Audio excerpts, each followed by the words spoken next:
Hello there guys, Raj here, hope you guys are well. Today's review is going to be on a fragrance from the British house of Floris. This one is called Honey Oud. It's part of their private collection. It also came out, I believe, at the same time as a Leather Oud. So two quite surprising fragrance releases from the house of Floris. I've always liked the house of Floris. They've come out with good fragrances, some solid ones. I wouldn't say anything excellent, but it's always been a house that I would definitely recommend and have owned a few fragrances from them in the past. Introducing an oud fragrance into their lineup for me felt really strange and quite a departure from what they've done in the past. But I think they have, certainly with Honey Oud, I don't know too much about Leather Oud, but with this one, I think they've done a really amazing job. This is a sample that I've been working off. It's a 2 ml sample, and it comes in this vial which I actually decant. I actually decant it to this atomizer because you can't really be applying fragrances with vials. I haven't completely finished the fragrance. I always like to test the fragrance out as much as possible, but I got to this point and I thought, yeah, you know what, I pretty much know this fragrance quite well. So yeah, there is a description in this, and I'm going to kind of briefly read out what they've got here. They say it opens up with a gourmand accord. There's honey and vanilla, and they're using this real oud oil, which is quite interesting, and I'm quite pleased to see that they're using a real genuine oud oil. It says it is certified, a certified sustainable source of agar wood, and they say oud is one of the most expensive in the perfumer's palette. Has deep qualities that you don't really find in other oils. Opulent, deep, sensual, and yeah, I agree. Oud is actually can be a very challenging ingredient. It's very complex. The olfactory profile can be quite varied, going from like smoky to sweet to medicinal to sometimes quite minty, and it's a really interesting ingredient that has so many different scents depending on the country it's from, depending on how long the oud oil has been aged for, and all of that comes from just one ingredient. Notes in this one: in the top there's bergamot and honey, and in the heart there is oud, patchouli, rose, and labdanum. In the base, amber, oud again, sandalwood, musk, and vanilla. 100 ml will cost you £160. I have seen it actually a little bit discounted on a few websites. You'll have to have a look around, and oud definitely is an expensive ingredient, and I feel this is an expensive fragrance, but you do get some great quality in here, and that will I'll obviously describe that in a second. I feel like this is more of a formal fragrance. I feel that it is a fragrance for men and women, like all fragrances are, but I think it's going to appeal to both men and women. I think that this fragrance is, well, when I first got this sample a few months ago, I was wearing it in cooler, colder weather, and I thought, yeah, it performs really well. But recently we've had some warm weather in the UK, and I've actually got a spray on this, and it actually performs quite well in the warmer weather and lasts a really long time, projects nicely in the opening couple of hours, and is noticeable throughout the day as the fragrance develops, and it develops subtly.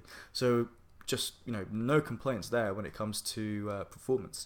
What I get with this fragrance from the opening, and I've got this on for maybe about an hour or so, this is quite lifelike when it comes to honey, and I think they've done it really nicely here. Honey can be quite a tricky note to pull off because it's quite a dense ingredient on the nose. It can be quite thick and syrupy and maybe overly sweet to some people, but in Honey Oud it's almost as if you are almost like dipping your hand in a jar of honey. It really is like that, but it is surrounded by a soft, fresh rose note which smells really nice and adds a nice kind of oriental feel to this fragrance.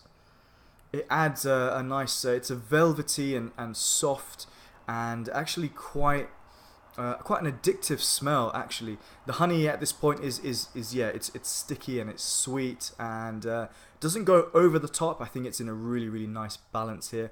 The fragrance actually reminds me of Ambre Nuit from Dior's collection, Privé collection.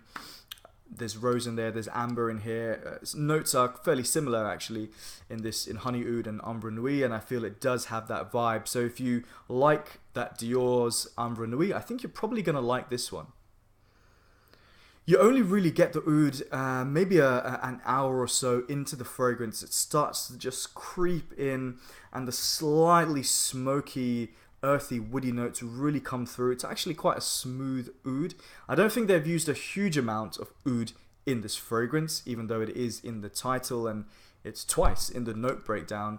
I think it's done in a very nice balance, and that's how I prefer oud-based fragrances. I don't like them to dominate. I want them to be part of the orchestra rather than the only one playing. And slowly as the fragrance develops, and it sort of develops quite subtly and smoothly, and you can kind of miss the transition. There's no real top, middle, and base. It's kind of like this long journey that slowly progresses on your skin. As the fragrance continues, you do get some sweetness from that vanilla, but again, it's a gourmand fragrance for sure.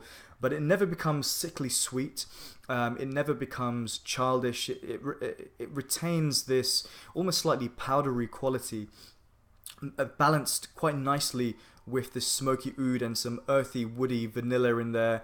The sandalwood is quite adds a slightly earthy, smooth, sweet texture, which just blends really, really nicely. And I feel like all the ingredients complement each other very, very well. I think it's a excellently, very well put together fragrance. I think the blending is excellent.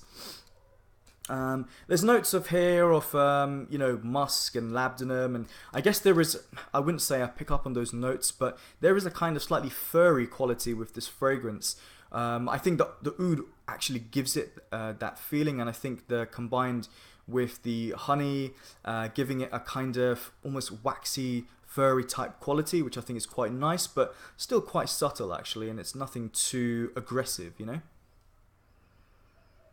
Yeah, I'm just trying to think if I've picked up on everything. I think that's pretty much the fragrance. And yeah, it's a really good one from Floris. I was really surprised, nicely surprised. There's really nothing that I dislike about this fragrance, and to be honest, I'm going to stick this one on my to buy list, and I'm going to give Floris Honey Oud a rating of 9 out of 10. Definitely worth checking out. So guys, if you have checked this one out, do let me know. There is also a Honey Oud by Montal that I haven't tried yet. I'm not like the biggest fan of Montal. I find their oud a little bit harsh, but definitely going to try it out if I can. And yeah, thanks for watching. Feel free to subscribe here and also check out my Instagram page, and I'll see you on the next video. Thanks for watching. Take care, guys.